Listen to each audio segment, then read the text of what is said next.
السلام عليكم ورحمة الله وبركاته. الحمد لله وحده والصلاة والسلام على من لا نبي بعد أما بعد. أعوذ بالله من الشيطان الرجيم. بسم الله الرحمن الرحيم. قال الله تعالى في كلامه المجيد في فرقانه الحميد: الرحمن علم القرآن خلق الإنسان علمه البيان صدق الله العظيم. সর্বত্র সর্বপ্রথম শুকরিয়া জ্ঞাপন করি সেই মহান রব্বুল আলামিনের প্রতি, যিনি আমাদেরকে এত সুন্দর পাক ও পবিত্র মজলিসের মধ্যে বসা ও শোনার মতো তৌফিক দান করেছে। তার দরবারে বলি আলহামদুলিল্লাহ। তারপর পরেই যে নবীকে সৃষ্টি না করলে আজ 11,000 মাখলুকাত কিছুই সৃষ্টি হতো না। সে হুজুরে নূর সাল্লাল্লাহু আলাইহি ওয়াসাল্লামের প্রতি লক্ষ কোটি দরুদের লাজানো স্বরূপ সকলে বলি সাল্লাল্লাহু আলাইহি ওয়াসাল্লাম। অতঃপর আজ আমার সম্মুখ ভূমিষ্ঠ থাকা আমার প্রাণ প্রিয় শিক্ষক এবং সম্মুখ ভূমিষ্ঠ থাকা ছোট বড় ক্লাসের সাথী ভাইরা, সকলকে অন্তরের স্থল থেকে হার্দিক অভিনন্দন, প্রীতি, শুভেচ্ছা, মুবারকবাদ জানিয়ে আমি ভাষার গুরুত্ব তথা ইন্ডিপেন্ডেন্স ডে উপরে কিছু আলোকপাত করার প্রয়াস করছি। আমার তৌফিক ইল্লা বিল্লাহ।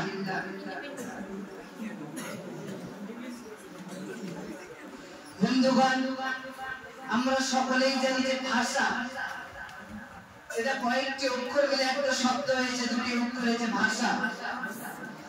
আরবিতে বলা হয় লিসান, উর্দুতে বলা হয় জুবান, ইংরেজিতে বলা হয় ল্যাঙ্গুয়েজ।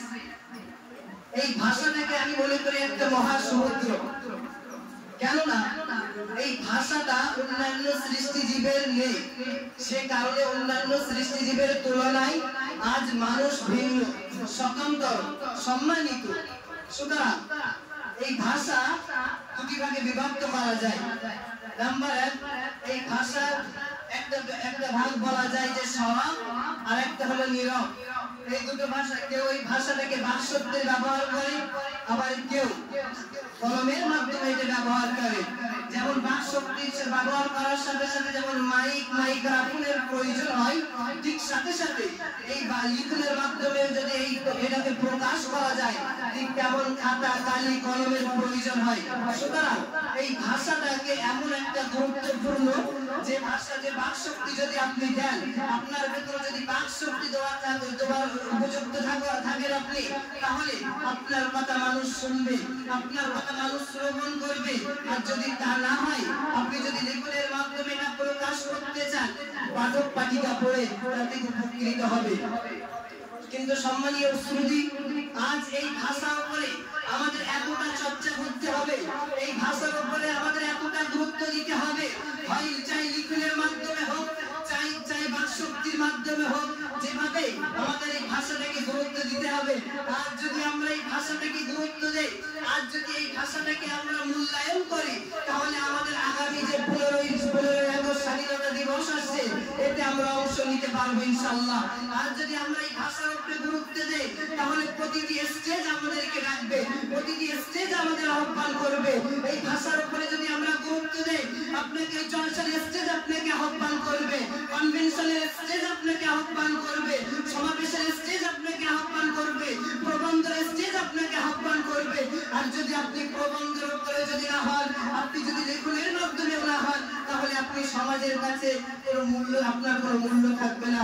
সুতরাং আমাদের সকলকে এই বাকশক্তির উপরে আমাদের সকলকে মূল মানসিকতা দিয়ে এই বাকশক্তিকে কাজে লাগাতে হবে। সাথে সাথে আমাদেরকে আঞ্জুমানে উঠতে হবে। প্রতিটি আঞ্জুমান, চাই হোক 1 মিনিট, চাই হোক 2 মিনিট, প্রতিটি আঞ্জুমানে কিছু না কিছু আমাদের বলতে হবে। তাহলে আশা করবো ইনশাআল্লাহ আমাদের একদিন বাকশক্তি আমরাও সফল হয়ে যাব। একদিন মানুষের সামনে আমাদের বাকশক্তি ফুটিয়ে তুলতে পারবো। তখন মানুষ আপনাকে চাবে, তখন আপনি আপনার সময় দিতে পারবেন না। সুতরাং আমরা যদি আঞ্জুমানটাকে মূল্যায়ন করি, আমরা যদি এই বাকশক্তিটাকে মূল্যায়ন করি, তাহলে আগামী যে 15ই আগস্ট আমরা অংশ নিতে পারবো। যদি অংশ না নিতে পারি, তাহলে তারপরে রবি দিবস আছে, রবি দিবসের স্টেজে অংশ নেব। যদি তাও না হয়, তাহলে আমরা জলসার স্টেজে করবে ইনশাআল্লাহ। যে কথায় আছে মান জাদা ওয়াজাদা, চেষ্টা করতে হবে তাহলেই তো ফল পাবে। সুতরাং আমি সকলের কাছে আশা রাখবো যে আমরা সকলেই যেন এই বাকশক্তিটাকে মূল্যায়ন করি। আল্লাহ রাব্বুল আলামিন যেন আমাদের বেশি বেশি বলার থেকে আমল করার তৌফিক দান করেন।